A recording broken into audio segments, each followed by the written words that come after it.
अभी थोड़ी देर पहले तेजस्वी यादव इसी मंच पे मौजूद थे और उन्होंने सिवान की जनता को संबोधित किया और बहुत सारी बातें बताई। हमारे साथ रेणु यादव, एक चर्चित चेहरा जो सिवान का है, वो हमारे साथ मौजूद है। मैडम, 20 मिनट तक तेजस्वी जी ने बहुत सारी बातें कही हैं। क्या अच्छा लगा आज के भाषण में? पहले तो आपको इस मंच पर, आरजेडी के मंच पर आने के लिए बहुत बहुत आभारी और स्वागत भी है। तेजस्वी यादव भविष्य को देख रहे हैं। उन्होंने आगाज भी किया, युवाओं को मान सम्मान भी बढ़ाया और वही बात कही जो एक उप मुख्यमंत्री होने के बावजूद भी, मुख्यमंत्री नहीं थे, उप मुख्यमंत्री थे, लेकिन सरकार से लड़कर युवाओं को रोजगार देने का काम किया। जो आशा कार्यकर्ता को पेमेंट नहीं मिलता था, उसे एक दाई के रूप में रखा है, तो उन्हें मानदेय बढ़ाने का काम किया। आंगनबाड़ी हमारी सेविका सहायिका को मानदेय बढ़ाने का काम किया। उन्होंने प्रेशर डाल कर सरकार से बढ़ाने का काम किया, अपने दायित्व तो निभाने का काम किया कि हमें करनी चाहिए। आज देखिए, सारे लोग ऑफिस में देते हैं नियुक्ति पत्र, लेकिन हमारे माननीय तेजस्वी यादव ने खुले मंच से गांधी मैदान में, और बिहार को कौन कहे कि अदर स्टेट को भी ऑफर दिए थे कि अगर काबिलियत है तो आप आइए। कभी बिहार के हमारे लोग अगर गुजरात जाते थे, यूपी जाते थे, बंगाल जाते थे, तो आप सुने होंगे कि हमें बिहारी कह के लोग प्रताड़ित करते थे। उस चीज़ को देखिए कितनी बड़प्पन है हमारे नेता में कि उस चीज़ को हटाते हुए हाथ फैलाने का काम किया, दामन फैलाने का काम किया कि आइए, आप में काबिलियत है तो हमारे राज्य बिहार में आइए और नौकरी पाइए।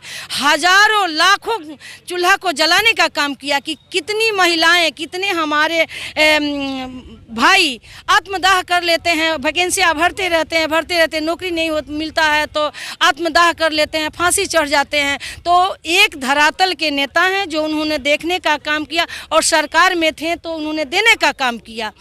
सरकार से नीतीश जी अलग हो गए।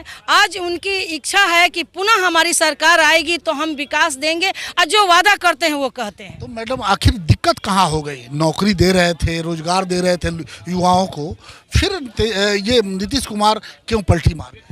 देखिए, कहावत एक लोग कहते हैं कि नीतीश कुमार जी को पेट में दांत है। ये तो लालू जी का बहुत पहले उन्होंने कहा था।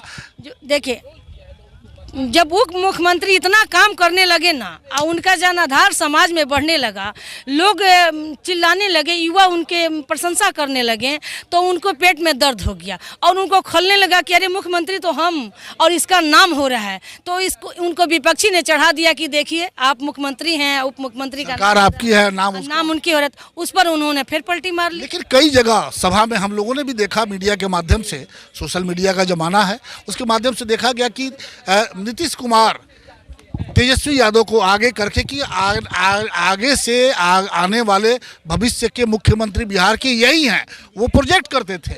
फिर ऐसी नाराजगी, क्या नीतीश कुमार को कुर्सी इतनी प्यारी है कि अपने ही बातों को?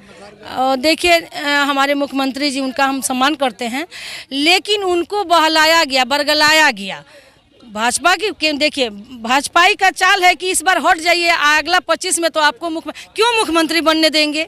हर बार नीतीश जी क्यों मुख्यमंत्री? उनका तो टारगेट है कि इनको फेंको, कि बस ये चले जाए, अगला बार मेरा हो जाए। उस झांसे में हमारे मुख्यमंत्री जी। तो आपने देखा कि आज तेजस्वी जी ने चंडीगढ़ का जिक्र किया कि चंडीगढ़ में किस तरह से 8 वोट को रिजेक्ट करवा दिया गया। उनके जो अधिकारी थे, बीजेपी के अधिकारी थे, वही लोग इसमें मिल करके घुलमिल किया और सुप्रीम कोर्ट को एक्शन लेना पड़ा।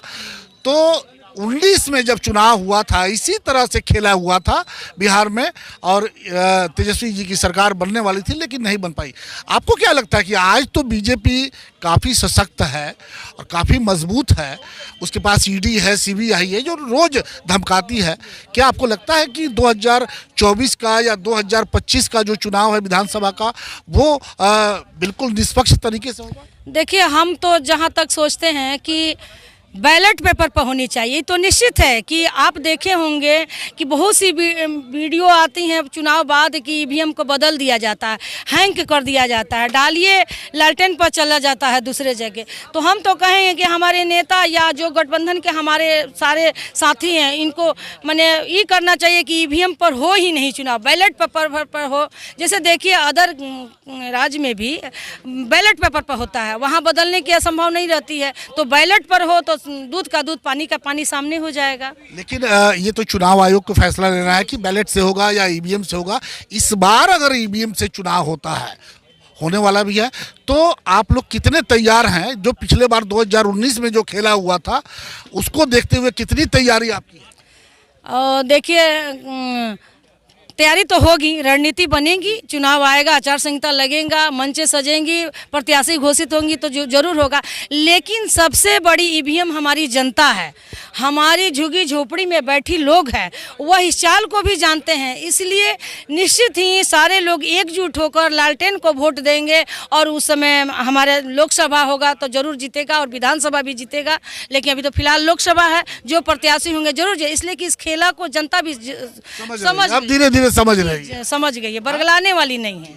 चलिए, आपने देखा कि अभी रेणु जी से हमारी बातचीत हो रही थी। उन्होंने अभी से लेकर के और भविष्य में जो होने वाले चुनाव हैं 2019 के और 2024 के और 2025 के, दोनों पर अपनी बात रखी है कि जिस तरह से सत्ताधारी पार्टी जो है बीजेपी, वो अपना कारनामा की है, तो लोग अब सजग हैं।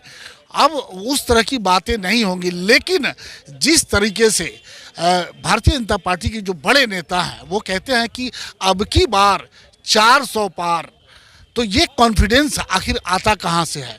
क्या इसके पीछे जो चंडीगढ़ में जो जिस तरह से खेला हुआ था, क्या उस तरह की रणनीति है?